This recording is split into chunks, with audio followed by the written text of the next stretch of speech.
The U.S. has raised concerns over recent reports that Iran and Russia are working on an oil deal said to be worth $1.5 billion a month. Now, the deal would significantly boost Iran's oil exports. The White House says the swap could threaten the nuclear agreement between Iran and 6 world powers. But President Obama has urged a skeptical Congress against implementing new sanctions.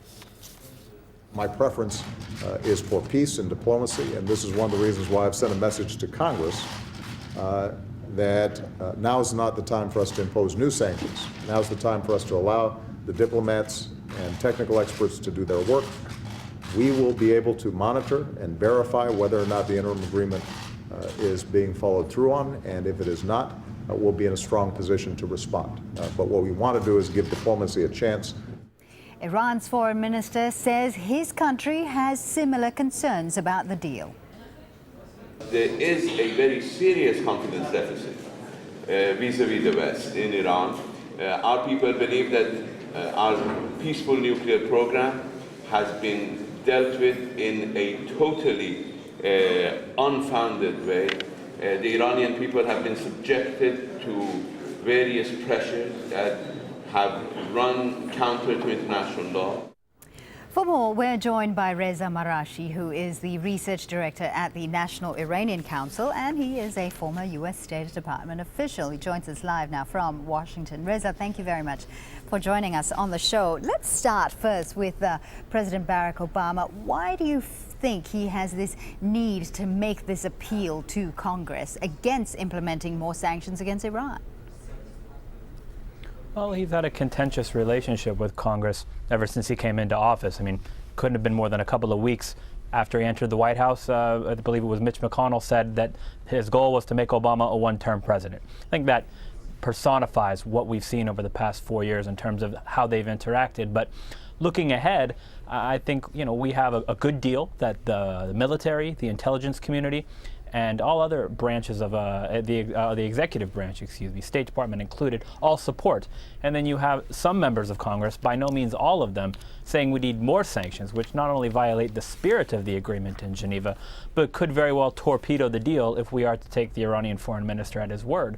Well, so there's no reason why we shouldn't be giving the diplomatic process a chance right now. Indeed, we do know too that there are lobby groups against this Geneva deal with Iran, but it does seem as if domestic politics seems to be getting in the way of American foreign policy. Now, how much is this congressional opposition that we were talking about a little earlier to the Iran deal have to do with winning over constituents rather than shaping global relations and American policy?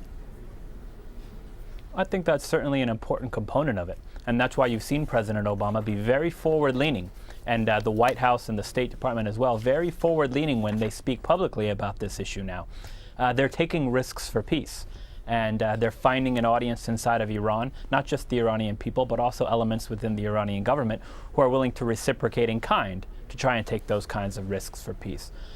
So when you have a willingness on the part of the White House to do that, it creates space for other individuals who can interact with Capitol Hill or individuals who are working for Capitol Hill to take similar risks. And I think coming up on Wednesday, he's going to have a meeting with the Senate Democratic Caucus in an effort to try to make sure that they're all on the same page and win even more support than he currently has. All right, Reza, I want to change tack a little bit here. Now, I'll ask you, should the U.S.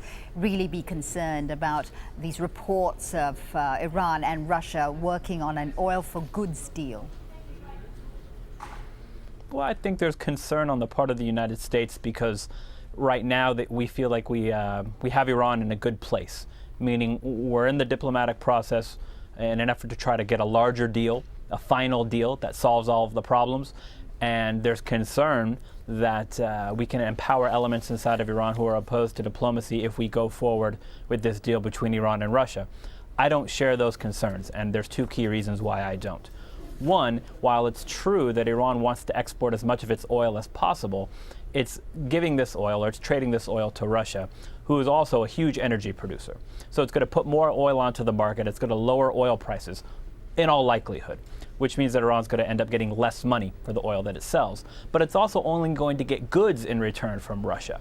It has a similar mechanism in place with countries like China and India. It hasn't proven very effective to date, And so in the bigger scheme of things, this is not a position you want to be in if you're the Iranian government, where you're trading your oil for random goods here and there with a handful of countries. You want to be reintegrated into the fabric of the international community fully. And I think that's why we're seeing the Iranians demonstrating this willingness to negotiate. Certainly very interesting. Reza, thank you very much for your insight. Reza Marashi, the research director at the National Iranian Council and a former U.S. State Department official.